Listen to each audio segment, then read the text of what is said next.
रूस के क्रांतिकारी आदमी स्टालिन को अब जानते होंगे। लेकिन क्या आप ये जानते हैं कि स्टालिन ने अपना नाम क्यों बदल दिया था? और कौन था वो दुनिया का सबसे किस्मत वाला इंसान जो दोनों बार परमाणु बम गिरने की जगह पर था और दोनों बार जिंदा बच गया था? और सिर्फ 80 लोगों की सेना लेकर कौन युद्ध के लिए गया था और उनके साथ क्या हुआ था? घटनाओं के बारे में इस वीडियो में जानेंगे, तो वीडियो के अंत तक हमारे साथ बने रहिए। नंबर 1, अभी तक दुनिया में सिर्फ 2 ही परमाणु बम गिराए गए हैं। इसलिए दुनिया में सिर्फ एक ही ऐसा इंसान है जो दोनों बार बम गिरने की जगह पर था और दोनों बार जिंदा बच गया। सुनने में आपको कुछ भी लगे, लेकिन यह घटना बिल्कुल घटी है। जापान का एक नौसेना इंजीनियर था जिसकी उम्र साल 1945 में जब जापान में बम गिरे थे तब 29 साल की थी और इसका नाम सुतोमू यामागुची था।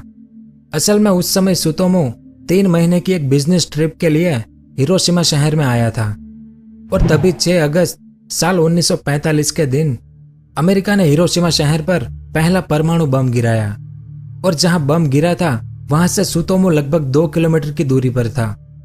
फिर भी वो बच गया। अब हिरोशिमा शहर तबाह हो गया था, इसलिए सुतोमू अगले दिन यानी 7 अगस्त को ट्रेन में बैठकर वापस अपने घर नागासाकी शहर चला गया और 9 अगस्त को सुतोमू अपने सहकर्मियों के साथ एक कार्यालय भवन में था। तभी अमेरिका ने दूसरा परमाणु बम इस नागासाकी शहर पर गिराया, जिसमें यह कार्यालय भवन तबाह हो गया। लेकिन फिर भी बहुत कम चोटों के साथ सुतोमू उस मलबे से बाहर निकल गया। यानी जापान का नौसेना इंजीनियर 2 दिनों में 2 परमाणु विस्फोट से बच गया था। नंबर 2, स्टालिन का नाम तो आपने सुना ही होगा, लेकिन क्या आप जानते हैं कि स्टालिन का नाम कुछ और था? जोसेफ विचारियोनोविच। असल में स्टालिन का मतलब रूस में स्टील होता है। इसलिए जब रूस के लोगों ने जोसेफ को स्टालिन नाम से बुलाना शुरू किया, मतलब स्टील जितना मजबूत आदमी, तो जोसेफ को यह नाम बहुत पसंद आया। इसलिए जोसेफ ने अपना नाम बदलकर स्टालिन कर दिया, जिस नाम से स्टालिन को आज पूरी दुनिया जानती है। नंबर 3, स्टील जितना मजबूत आदमी, इसलिए जोसेफ ने अपना नाम स्टालिन रखा। ये तो आपने जाना, लेकिन स्टालिन के जो नजदीकी लोग थे उनमें से एक थे निकिता खुसरेव।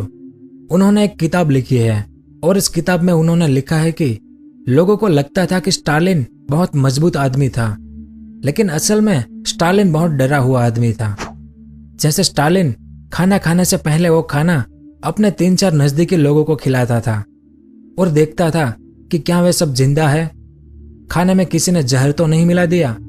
यह कंफर्म होने के बाद स्टालिन खुद खाना खाता था, जबकि उनकी ही बेटी उनके लिए खाना बनाती थी। और रूस में स्टालिन किस जगह पर रहता था उस बारे में किसी को भी नहीं बताया जाता था। ऐसी और भी कई बात उस किताब में लिखी गई है, जिससे यह पता चलता है कि स्टालिन अंदर से बहुत डरा हुआ इंसान था, यानी वो स्टील जितना मजबूत आदमी नहीं था। नंबर 4, भारत की राजधानी दिल्ली में जो इंडिया गेट बनाया गया है उस बारे में हम कितना जानते हैं? क्योंकि कई लोगों को आज भी यह नहीं पता कि यह गेट कोई दिल्ली में प्रवेश के लिए नहीं बनाया गया, बल्कि असल में यह एक स्मारक है। जब पहला विश्व युद्ध हुआ था तब भारत अंग्रेजों के अधीन था, इसलिए अंग्रेज अपने इंग्लैंड का युद्ध लड़ने के लिए कई भारतीय सैनिकों को यहाँ से वहां इंग्लैंड ले गया था और उस युद्ध में करीब 70 से 80 हजार भारतीय सैनिक शहीद हो गए थे। उनकी याद में यह मेमोरियल इंडिया गेट बनाया गया था। तो अगली बार जब आप इंडिया गेट पर जाए तो इन शहीदों को भी जरूर याद कर लेना। नंबर 5, 18वीं सदी में अंग्रेजों ने लगभग दुनिया के ज्यादातर देशों पर कब्जा कर रखा था और जो देश अंग्रेजों की गुलामी से इनकार करते थे उन देशों पर अंग्रेज युद्ध करके गुलामी की स्थापना करते थे। ऐसा ही हुआ था साल 1896 में। अफ्रीकी महाद्वीप का एक राज्य था जो आज जांजिबार देश नाम से जाना जाता है। तो जांजिबार सल्तनत ने अंग्रेजों की गुलामी से इनकार कर दिया, इसलिए अंग्रेज ने जांजिबार से युद्ध शुरू किया। लेकिन शुरू होने के बाद महज 38 से 45 मिनट में ही जांजिबार सल्तनत ने आत्मसमर्पण कर दिया। इसलिए दुनिया के इतिहास में इस एंग्लो जांजिबार युद्ध को सबसे छोटा युद्ध के रूप में जाना जाता है। नंबर 6, चंगेज खान का नाम सुनकर हमें मंगोल के उस सेना की याद आती है जो बिल्कुल निर्दयी थी और उसकी सेना ने एशिया के एक बड़े भाग पर हड़कंप मचा रखी थी।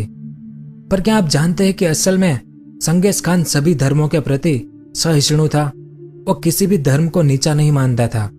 चंगेज खान सभी धर्मों की फिलोसॉफी और उनके मॉरल लेसन सीखने में बड़ा उत्साहित था और वो खुद तो टेंगरिज्म धर्म फॉलो करता था, लेकिन फिर भी वो अन्य धर्मों से दार्शनिक जैसे बौद्ध भिक्षुओं, मुसलमानों, ईसाई मिशनरियों और ताओवादी भिक्षुओं के साथ अक्सर उठता बैठता रहता था और उनसे कुछ न कुछ सीखता रहता था।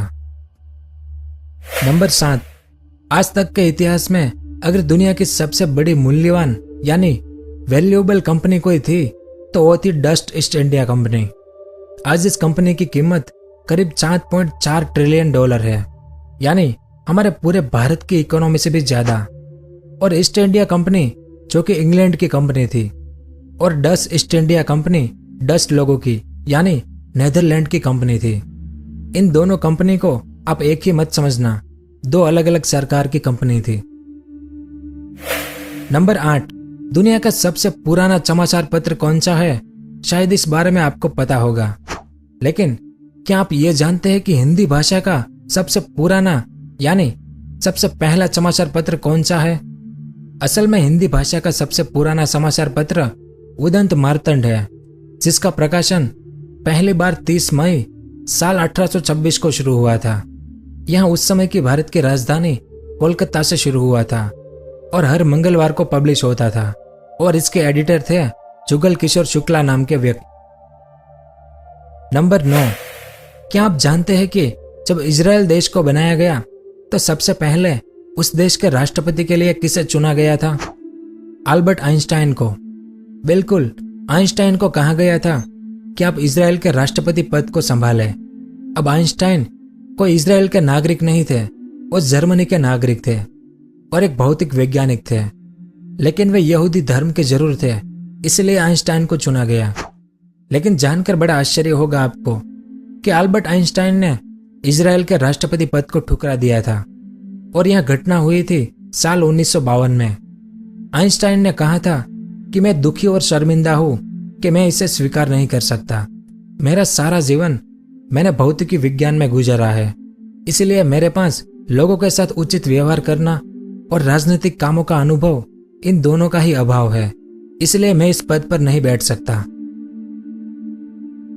नंबर 10, एक छोटा सा यूरोपीय देश है जिसका नाम आप में से कई लोगों ने नहीं सुना होगा, लिंचेस्टाइन।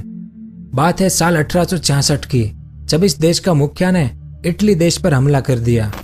और बड़ा अजीब लगेगा सुनकर आपको कि इसकी सेना में टोटल 80 सैनिक थे। सिर्फ 80 लोगों की सेना ने इटली पर हमला किया और युद्ध समाप्त होने के बाद जब वे वापस आए तो उनकी सेना में टोटल 81 लोग शामिल थे, क्योंकि उसके मुखिया की इटली में किसी से दोस्ती हो गई और वो उसे भी अपने साथ ले आए। है तो अजीब, लेकिन क्या करें, ऐसी घटनाएं इतिहास में घटी है, इसलिए मुझे आपको बतानी पड़ती है। तो उम्मीद है कि आपको इतिहास के बारे में कुछ जानने को मिला होगा और आपके लिए कौन सी चीज नई थी इस वीडियो में वो नीचे कमेंट करके भी जरूर बताएं। अगर वीडियो पसंद आया हो तो लाइक और शेयर जरूर कर देना। धन्यवाद। अगर आपको इस तरह के इंफॉर्मेटिव वीडियो देखना पसंद है तो हमारे इस चैनल को सब्सक्राइब करें और हमारी नई वीडियो सबसे पहले देखने के लिए इस बेल आइकन को भी जरूर दबाएं।